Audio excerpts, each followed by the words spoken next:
سلاما أبدا على حبيبك خير الخلق كلهم. آج ماحول اتنا خراب ہے کہ لوگ ان کے چکر میں گمراہی کے دلدل میں جس کو کوئی کام نہ ہو، جو لاخیرہ ہو، جس کے پاس کوئی کام دھندہ نہ ہو، بس سب سے آسان کام یہ ہے بابا گیری کی دکان کھول کے بیٹھ جائے، چل گئی تو دنیا بن. ہماری ماں بہنیں سب سے آگے، ایک گئی دوسرے سے جا کر بتائی، دوسرے گئی تیسرے چوتھی پانچویں، ایک طرف جھمگم. ایسے بابا ہے کہ جیسے دیا خط فوراً بتا دیتے ہیں کہ تیرے پیٹ میں تو نے کون سا بھی کھانا کھا کے آیا. ارے بدبخت جو خود اپنا نہ بنا وہ آپ کا کیا بتائے گا؟ جسے رب نے مقدر فرما دیا ہے اگر وہ نہ چاہے، رب کعبہ کی قسم حضرت ابراہیم کو بھی منع کر. حضرت ابراہیم نے جب قوم لوط کے اوپر عذاب آیا تو اللہ کی بارگاہ میں ہاتھ اٹھا کر کہا مولا عذاب نہ نازل کر. تو رب نے فرمایا یا ابراہیم آرد عن ھذا، ابراہیم دعا نہ کر، یہ بات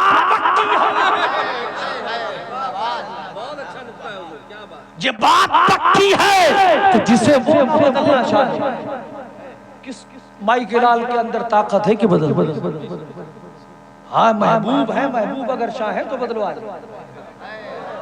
واپس سے بولیں مگر ان پاکھنڈیوں کو کس نے پاور دے دیا کہ لوگوں کی تقدیر بتا دے پھر.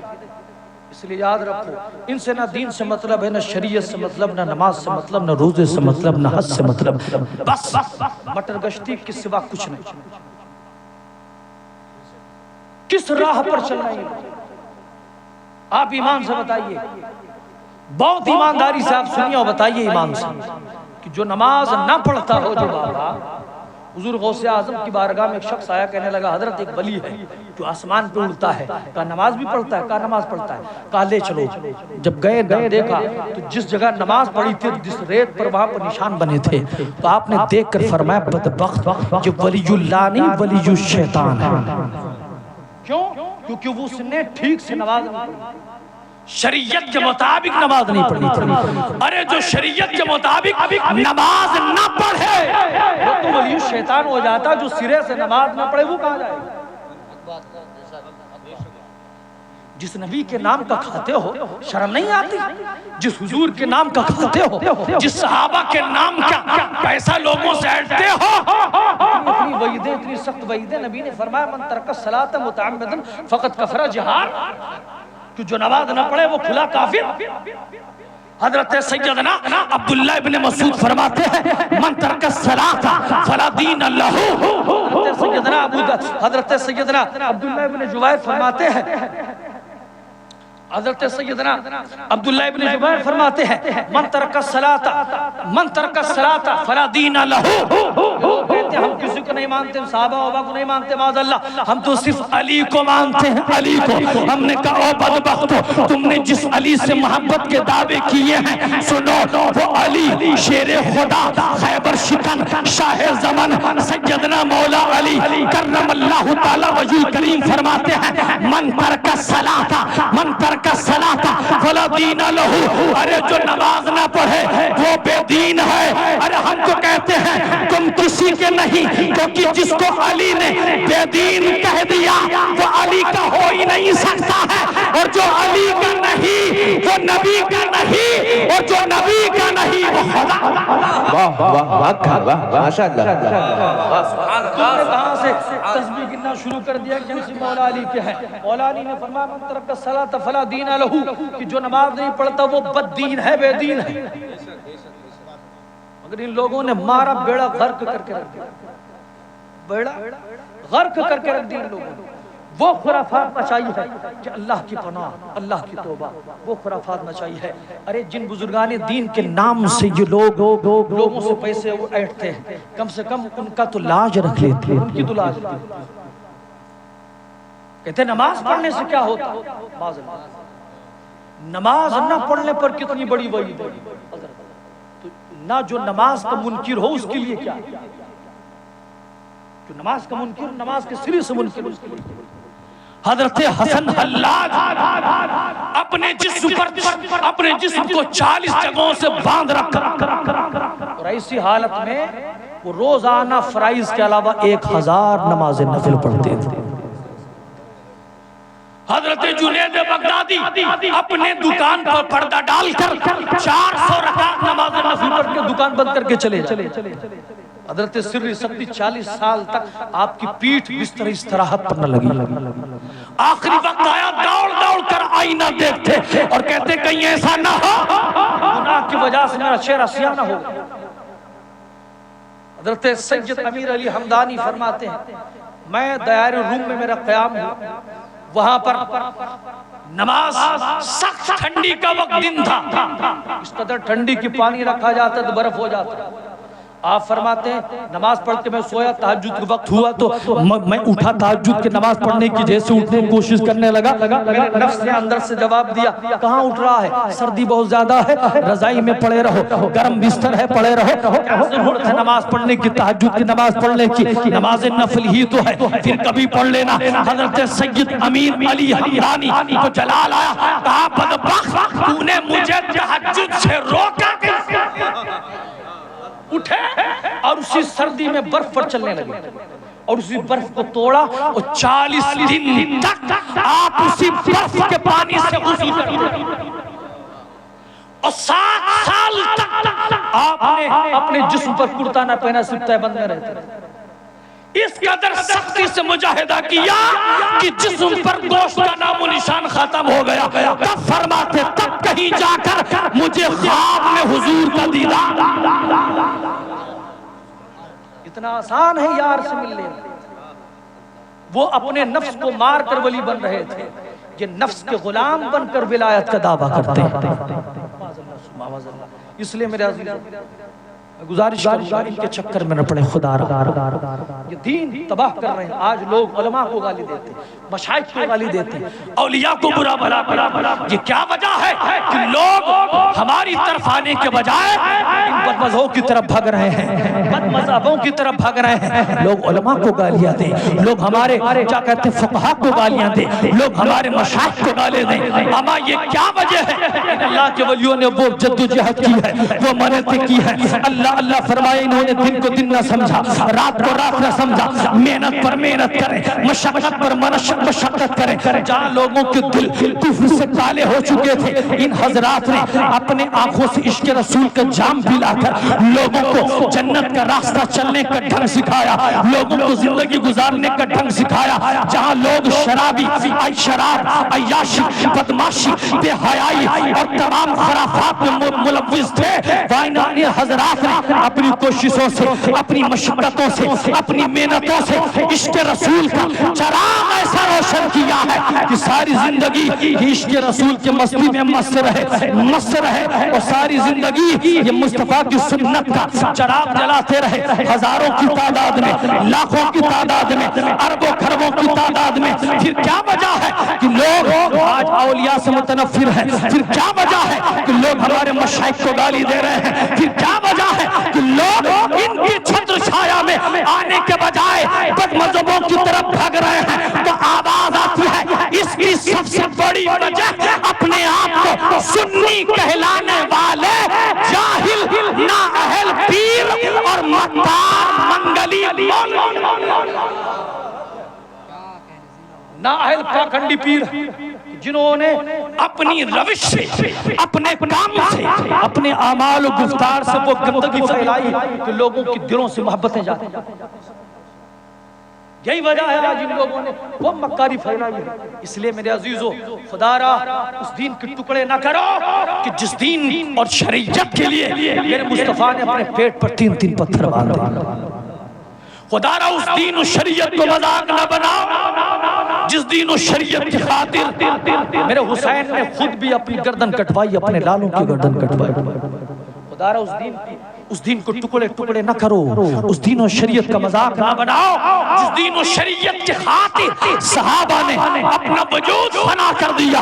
صدیق اکبر نے اپنا لاغر جسم دیا، حضرت عمر نے اپنا وجود دیا، عثمان غنی کے خون کے قطرات گرے، حضرت مولا علی نے اپنا سب کچھ قربان کر دیا۔ صحابہ کی قربانیاں جس میں شامل ہو، اس لیے خدا را اگر تمہیں احساس ہے کہ اس اسلام پر حسین کی کٹی ہوئی گردن کا احسان ہے، اگر احساس تمہیں ہے کہ تم مصطفیٰ کے سچے امتی ہو، اگر تمہیں احساس ہے کہ تم خدا کے بندے ہو، اگر تمہیں احساس ہے کہ اللہ کے ولیوں کا تمہاری اوپر احسان ہے، تو ڈنڈے کی چوٹ پر بولو اور توبہ کرو اور لوگوں کو بتاؤ، سنو پاکھنڈیوں، ہمیں تمہاری کوئی ضرورت نہیں ہے، نہ ہمیں پاکھنڈیوں کی ضرورت ہے، نہ مکاروں کی ضرورت ہے، نہ مکار مولویوں کی ضرورت ہے، نہ بہروپیے ان پاکھنڈی صوفیوں کی ضرورت ہے۔ سنو، ہمیں کرنی ہے شاہنشاہ بطحا کی رضا جوئی، وہ اپنے ہو گئے تو رحمت پروردگار۔ ذرا محبت سے کہہ لیں، اس لیے ہمیں ان کے چکر میں نہیں پڑنا ہے۔ ان لوگوں نے دین کو بیچ دیا، دین کو بیچ دیا، گڈی تھماؤ، جو کروانا کروا لو، دین کو بیچ دیا۔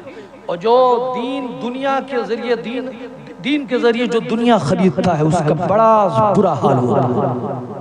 حضرت سید امام غزالی علیہ رحمۃ اللہ اپنی کتاب احیاء العلوم کے اندر لکھتے ہیں، بس تھوڑی دیر اور آپ نے زبائلہ ہم سمجھ لیں۔ آپ فرماتے ہیں ایک شخص تھا حضرت موسیٰ علیہ السلام کے زمانے، حضرت موسیٰ علیہ السلام کی خدمت کرتا تھا۔ آج ہیں ایسے لوگ جو ان کے نام پر دھندا چلاتے ہیں، جو خواجہ کے نام پر دھندا چلاتے ہیں، غوث اعظم کے نام پر دھندا چلاتے ہیں۔ بند کرو دھندے، کوئی ان کی تعلیم نہیں ہے کہ مکاریاں پھیلا کر لوگوں سے پیسے۔ حضرت موسیٰ علیہ السلام کی خدمت کرتا تھا اور باہر جا کر پھر اس نے حضرت موسیٰ علیہ السلام کے نام پر دکان کھولی۔ کس کے نام پر؟ موسیٰ علیہ السلام کے نام پر دکان کھولی۔ مجھ سے موسیٰ نے ایسا کہا، مجھ سے حضرت موسیٰ نے ایسا کہا۔ اب لوگوں نے دیکھا جب حضرت موسیٰ علیہ السلام نے ایسا کہا، اب وہی کہہ کر اپنی دکان بڑھانا شروع، خوب دولت آنے لگی، خوب پیسہ ہے۔ اور کچھ دن کے بعد وہ غائب ہو گئے۔ حضرت موسیٰ نے بہت تلاش کیا مگر نہیں پتا کچھ۔ ایک دن ایک شخص آیا اپنے ساتھ ایک سور لے کر، خنزیر لے کر آیا، اس کے گلے میں کالی رسی پڑی ہے۔ حضرت موسیٰ نے پوچھا فلاں شخص جو غائب اس کا حال کچھ پتا؟ کہا حضور یہ میرے ہاتھ میں جس خنزیر کی رسی ہے یہ سامنے وہی تو ہے۔ معاذ اللہ ثم معاذ۔ حضرت موسیٰ نے رب کے حضور عرض کیا الہی یہ ماجرا کیا ہے؟ آواز آتی ہے موسیٰ تو اگر مجھے ان صفات کے ساتھ یاد کر کے پوچھے کہ جن صفات کے ساتھ آدم اور دیگر لوگوں نے مجھ سے بات کی، میں پھر بھی اس کے بارے میں بتاؤں گا۔ اللہ اتنا ناراض تھا اس سے، لیکن رب نے فرمایا بتا دیتا ہوں کس لیے اس بدبخت کی چہرے کو میں نے مسح کیا۔ اللہ نے فرمایا میرا پیغمبر موسیٰ سن، میں نے اس بدبخت کے چہرے کو خنزیر سور کے چہرے میں اس لیے بدل لیا کیونکہ یہ بدبخت دین بیچ کر دنیا خرید رہا، دین بیچ کر دنیا خرید رہا۔ تو یہ حشر ہوتا ہے اللہ اللہ۔ تو اس لیے خدا را دین نہ بیچیں اور اپنا دین بکنے بھی نہ دیں، بڑا نازک وقت ہے۔ ایمان پر قائم رہیں، ٹناٹن بن کے رہیں۔ ان پاکھنڈیوں کے چکر میں آئیں گے سب گیا کام سے۔ جن کا دامن پکڑے ہیں، جو وہاں سے وابستہ ہیں، یہ آپ کو دین بھی سکھائیں گے، شریعت بھی سکھائیں گے، طریقت بھی سکھائیں گے۔ ایسے سے جڑو جو بشارت کے ساتھ ساتھ ڈر بھی، جو شریعت بھی بتائے، طریقت بھی بتائے، کیونکہ شریعت نام ہے اس چیز کا کہ بغیر شریعت کے خنجر سے نفس امارہ کو مارے ہوئے کوئی بھی طریقت کے مسند پر نہیں، کوئی بھی طریقت کے مسند پر نہیں بیٹھ سکتا۔ کیوں؟ کیونکہ شریعت نام ہے حضور کی اتباع کا، اور بغیر حضور کی اتباع کے کوئی خدا تک نہیں۔ اس لیے اپنے دین کو تباہ ہونے سے بچائیں۔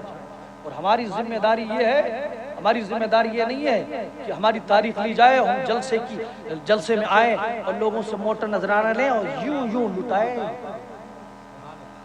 اب اور خوش ہو گئے، ایک نہیں 3 نعت، 3 نہیں 4 نعت ہی نعت، 3-4 نعت ادھر ادھر پڑے، تھوڑا سی گفتگو ہوتی ہے اور آدھے گھنٹے کی تقریر میں 15 منٹ گفتگو ہوتی ہے، ادھر ادھر کی بات ہوگی، سلام کر کے چلے جائیں گے۔ پبلک اتنی خوش، ایسا لگتا ہے کہ یہیں پر انہوں نے نامزد کروا لیا جنتی رجسٹریشن۔ ایسے لوگوں کو کیوں بلاتے ہو جو آپ کے جلسے میں آپ کو کچھ دے کر نہیں کرتے؟ ابھی آپ نے بہترین خطاب سنا ماں کے حوالے سے، ایسے لوگوں کو بلاؤ جو آپ کو کچھ پیغام دے کر جائیں، کچھ آپ حاصل کرتے ہو۔ جلسے کا مقصد یہی ہے کہ کچھ لے کر جاؤ۔ کتنے لوگ آئے تھے بیچارے سب چلے گئے، نعت سن کے بند نکل لیے، چلو بس کام ہو گیا۔ اب جا کے سوئیں گے 10 بجے تک، نہ فجر سے مطلب، نہ زہر سے مطلب، نہ عصر سے، نہ مغرب سے، نہ عشاء سے، کیا فائدہ؟ اس لیے میرے عزیزو، ہماری ذمہ داری یہ ہے، سب سے پہلے ہمارا گریبان پکڑا جائے گا، ہم سے پوچھا جائے گا، نہ ادھر ادھر کی تو بات کر، یہ بتا کہ قافلہ کیوں لٹا؟ مجھے رہزنوں سے غرض نہیں، تیری رہبری۔ ہم سے پوچھا جائے گا کیسی رہبری کی کہ رہزنوں نے لوٹ۔ ہم سے سوال ہوگا، اس لیے سوال ہونے سے پہلے جواب تیار رکھنا ضروری ہے۔ اللہ ہمارا معاملہ یہ تھوڑی ہے کہ ہمارے سروں پر دستار لپیٹ دی گئی، اب یہ تھوڑی کہ ہم کو چھٹا آزاد کر دیا گیا، جاؤ۔ نہیں، ہمارے سروں پر دستار لپیٹ کر قوم کی ذمہ داری کی بوجھ رکھی گئی۔ قوم آپ کے حوالے ہے، جدھر جاؤ ادھر قوم۔ بس آخری بات سن لیں، اس لیے میرے عزیزو، حضرت خالد ربیع رضی اللہ تعالیٰ عنہ فرماتے ہیں کہ بنی اسرائیل میں ایک شخص کو اللہ نے علم کی دولت سے نوازا، اسے قوم سونپ دیا گیا، جاؤ دین کی تبلیغ کرو۔ اب اس نے دیکھا قوم بڑی زردار مالدار ہے، اب اس نے شریعت کو طاق پر رکھ دیا، پیسے آتے گئے، دین و شریعت لوگ کے کان تک جو پہنچنے والی بات تھی سب رہ گئی۔ اب وہ پیسے بٹورتا گیا، اب لوگ گمراہ ہو رہے ہیں، جو بھی کریں، کالا کریں، گورا کریں، کچھ بھی کریں، کوئی مطلب نہیں تھا اسے پیسے سے مطلب تھا، پیسہ مل جاتا تھا، بس ساری زندگی اسی میں گزرتی رہی۔ لوگ گمراہی کے دلدل میں دھستے رہے، لوگ گمراہ ہوتے رہے، جہنم کا ایندھن بنتے رہے۔ اسے نذرانے سے مطلب، پیسے سے مطلب، مال سے مطلب، زر سے مطلب، وقت گزرتا گیا، بڈھا ہو گیا۔ جب بڈھا ہو گیا، مرنے کا وقت آیا، تب اسے احساس ہوا کہ تو نے یہ کیا کر دیا، تیری وجہ سے نہ جانے کتنے لوگ گمراہی کے دلدل میں دھس گئے، نہ جانے کتنی گمراہ ہو کر جہنم کا ایندھن بن گئے۔ او بدبخت، لوگ تو نہیں سمجھ سکے، لیکن تو رب سے کیسے چھپائے؟ اللہ تو جان رہا، تم نے جو دین میں جو بربادی، جو تم نے بربادی کا بیج بویا ہو، تو رب تو جان رہا ہے۔ اب اسے احساس، اس نے اپنے آپ کو کوسنا شروع کر دیا۔ حضرت خالد ربیع فرماتے ہیں پھر اس نے کیا کیا، اس نے اپنی ہسلی کی ہڈی میں زنجیر ڈال کر اپنے آپ کو مسجد کے ستون میں باندھ دیا اور اعلان کروا دیا کہ جب تک مجھے اللہ معاف نہ کرے گا ہم اسی طرح لٹکے رہیں گے، ورنہ اسی طرح مر جائیں گے۔ حضرت خالد ربیع فرماتے ہیں وقت کے پیغمبر کے پاس وحی آئی، اللہ نے فرمایا میرے پیغمبر جا کر اس بدبخت سے کہہ دے کہ اگر تو نے ایسا گناہ کیا ہوتا کہ جو میرے اور تیرے درمیان ہوتا تو میں تجھے معاف کر دیتا، مگر بدبخت تیری وجہ سے نہ جانے میرے کتنے بندے گمراہ ہو گئے، نہ جانے کتنے جہنم کا ایندھن بن گئے۔ بدبخت ان کا کیا بنا؟ سن، تو اسی طرح سر پٹک کے مر جا، مگر رب تیری خطا کو نہیں۔ اس لیے خدا را یہ ہماری ذمہ داری ہے کہ لوگوں کو دین بتائیں، شریعت بتائیں۔ بات سمجھ میں آئی؟ اس لیے میرے عزیزو، اپنے جلسے کے مقصد کو قائم و دائم رکھیں۔ جلسہ کروانا ہو، آپ کے سامنے یہ ہستی ہے، اس سے مشورہ کریں، ان سے پوچھیں کس کو بلانا ہے، کس کو نہیں بلانا ہے، کیسے جلسہ ہوگا، کیسے نہیں ہوگا، وغیرہ وغیرہ۔ کسی عالم سے جب پوچھو گے تو آپ اچھا مشورہ دیں۔ وہ اپنے ہم سب گلول کے لیے وہ تو سارے علماء نظامت کرنے لگیں گے اور سارے شورا تقریر کرنے لگیں گے۔ اس لیے میرے بھائیوں میرے عزیزوں اپنے جلسے کے مقصد کو بچاؤ. یہ جلسہ ہر سال اس لیے ہوتا ہے تاکہ پتہ چلے کہ اللہ کے ولیوں کی شان کیا ہے, پتہ چلے کہ انہوں نے سبق کیا دیا. اللہ تعالیٰ ہم تمام سامعین کو صراط مستقیم پر چلنے کی توفیق عطا فرمائے. اتنی دیر سنا آپ نے, آپ کا بہت بہت شکریہ, کیونکہ ہم جانتے ہیں آپ لوگ کسی اور چیز کے اندر کھلبلی مچی ہوئی ہے کہ وہ ہو جائے. بہرحال اللہ تعالیٰ آپ حضرات کو صراط مستقیم پر چلنے کی توفیق عطا فرمائے, نیک عمل کرنے کی توفیق عطا فرمائے, اور اس صاحب مزار کی جملہ فیض و برکات سے ہم سب کو مالا مال. اللہ تعالیٰ ہم سب کو ان کے نقش قدم پر چلنے کی توفیق عطا فرمائے. استغفر اللہ ربی من کل ذنب و اتوب الیہ. اشہد ان لا الہ الا اللہ و اشہد ان محمدًا عبدہ و رسولہ. نہ ہوتی خانقاہیں تو عطاؤں کو ترس جاتے, سکون قلب کی خاطر دعاؤں کو ترس جاتے, نگاہ مرد مومن سے بدل جاتی ہیں تقدیریں, سنا کرتے مگر ایسی نگاہوں کو ترس جاتے. وما علینا الا البلاغ.